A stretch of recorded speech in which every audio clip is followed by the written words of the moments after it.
or a little longer. Okay, so it has been a week since we have planted our sweet potatoes. We have on this plot over here, we have our Covington sweet potatoes. So sweet potatoes come as a long little root. Some of them have flowers that's already started, but a lot of them are just roots. So we're starting to see, or not flowers, leaves that pop up. So we're starting to see some of those leaves. Now this right here, that is not, that's a weed. But we're starting to see a whole lot over here pop up on our Covingtons. So they were not the greatest when we received them. A little rougher than what I would have hoped for. But you can see, even though you've got little bitty stems, and that's all that we had of that one, it's coming up and it's producing leaves. So it is alive and viable. We've been drip irrigating these guys since we put them in. So I got to go in here and take care of all these little weeds that's popping up throughout here.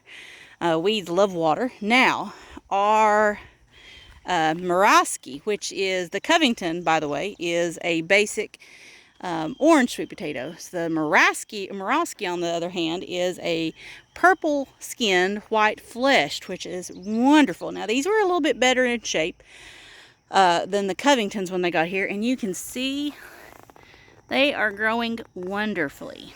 They are popping up everywhere. They have already grown a lot.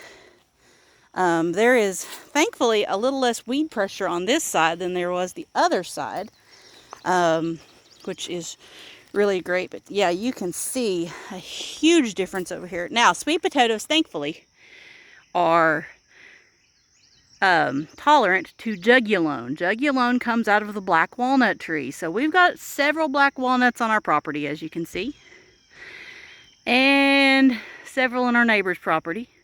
And we love black walnuts, but they don't like a lot of vegetables, or a lot of vegetables don't like them. And so the roots dig as far as they can, and it can actually poison the soil.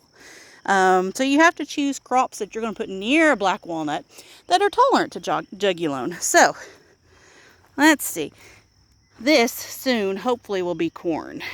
There's not a whole lot here, but we're actually going to separate some plots this year to save some really nice of our favorite heirloom corns. So, but yeah, you can see they are looking wonderful over here.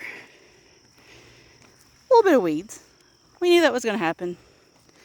We went over this plot several times, but it was a weed hole for sure. We've also got, let's see what kind we planted. A couple Hamby watermelons, and let's see, a honeydew melon, some dill planted, trying to keep some of the bugs away. Also for us, we actually planted the dill. This is diamond eggplant.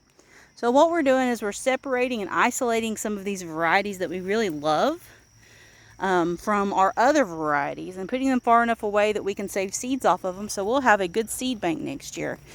So there's our diamond eggplants, which are still pretty tiny, but they were slow, and they're definitely not the ones that we have like in our greenhouse. So right here is our Jimmy Nardellos. Now the small ones were towards the end, and we have got some nice, pretty good sized ones up through here. And they are going pretty good. So we've got those going on. And like I said, we've got some lemon squash that we're separating over here. We've got some basil plants. We isolated a cucumber, which is the Richmond green apple. Only 2 plants, but that will produce profusely all season long, and we will get a buttload of little green cucumbers. And our heavy hitter okra, we're going to be saving seeds off of that one. So it's growing pretty good. It's been in the ground less than a week.